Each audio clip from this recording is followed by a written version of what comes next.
ঘোর অবিশ্বাসের মধ্যেই ইরান এবং আমেরিকা মৌ স্বাক্ষরের লক্ষ্য নিয়ে দ্বিপাক্ষিক আলোচনা চালিয়ে যাচ্ছে। আর এরই মধ্যে সবচাইতে গুরুত্বপূর্ণ আপডেট এই, আমেরিকা যুক্তরাষ্ট্র এই প্রথমবারের মতো ইরান হামলার ক্ষতিপূরণ দিতে রাজি হয়েছে।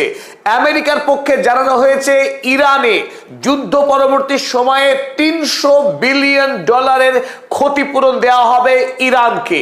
আর এই খবর প্রকাশ করেছে আমেরিকার জনপ্রিয় সংবাদপত্র নিউ ইয়র্ক টাইমস।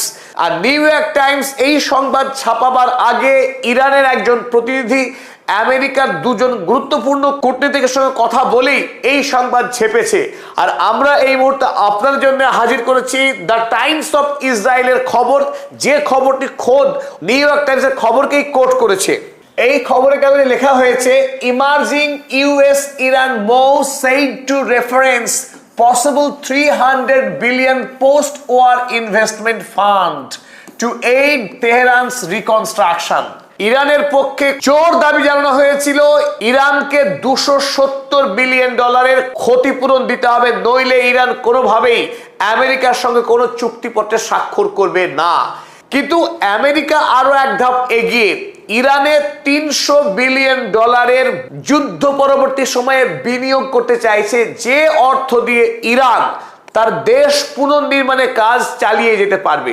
এক কথায় নাককে ঘুরিয়ে ধরা আমেরিকা যুক্তরাষ্ট্র ইরানকে $300 বিলিয়ন এক বিপুল অর্থ ক্ষতিপূরণ দিতে রাজি হয়েছে। আর এই শর্তে ইরানের সঙ্গে মৌ স্বাক্ষর করতে চাইছে আমেরিকা যুক্তরাষ্ট্র।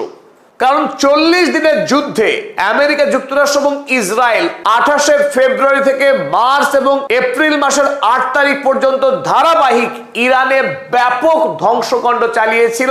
স্কুল, হাসপাতাল, মিউজিয়াম, জ্বালানি পরিকাঠামো থেকে শুরু করে রেল লাইন, ইরান জুড়ে এক ব্যাপক ধ্বংসকাণ্ড চালিয়েছিল মার্কিন বর্বর সেনারা। আর তারই ক্ষতিপূরণ দিতে রাজি হচ্ছে এই মুহূর্তে মার্কিন প্রশাসন। আমেরিকা যুক্তরাষ্ট্রের জন্য এটা রীতিমতো লজ্জাজনক ঘটনা, তাতে কোনো সন্দেহ নেই।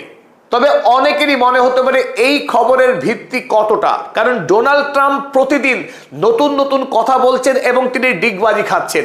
তবে এই প্রসঙ্গে মার্কিন প্রশাসন ইরান সরকারের সঙ্গে যোগাযোগ করে সরাসরি জানিয়েছিল যে ডোনাল্ড ট্রাম্প যে সমস্ত পোস্ট ট্রুথ সোশ্যাল পোস্টে করছেন তার প্রধানতম উদ্দেশ্য মিডিয়া কনজামশন এবং আমেরিকার সাধারণ জনগণকে খুশি করা।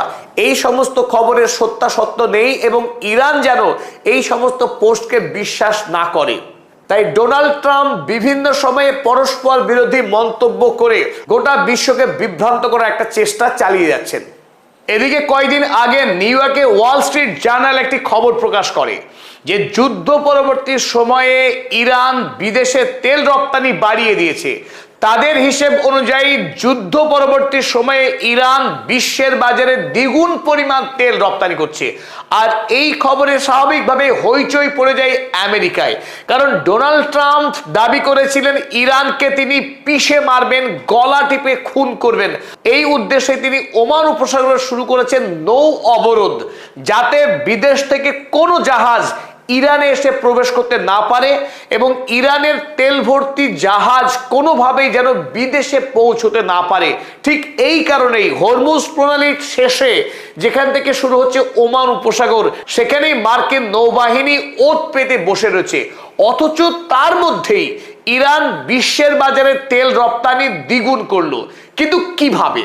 এই প্রশ্নের জবাবে ওয়াল স্ট্রিট জার্নাল অনুমান করেছিল যে সম্ভবত ইরান বিদেশের বাজারে রেলপথে চীনের তেল রপ্তানি করছে।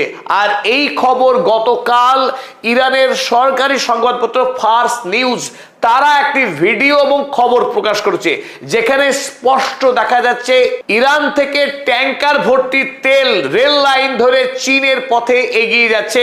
আর আরো তাৎপর্যপূর্ণ, এই ট্যাঙ্কারগুলি একেবারে ঝকঝকে নতুন। সেখান থেকেই অনুমান করা যায় যে ইরান যুদ্ধকালীন তৎপরতায় যুদ্ধের মাঝেই নতুন করে এই ট্যাঙ্কার নির্মাণ করেছে এবং চীনের সঙ্গে রেলপথে যাতে এই তেল রপ্তানি করা যায় তার বন্দোবস্ত করেছে। তাই ইরানকে আমেরিকা শত চেষ্টা করেও কোনোভাবেই পরাস্ত করতে পারছে না। ইরানের মানুষের অফুরন্ত দেশভক্তি, দেশপ্রেম, তাদের বিজ্ঞান সাধন এবং হার না মানার মানসিকতার কাছেই আমেরিকা পরাস্ত হচ্ছে।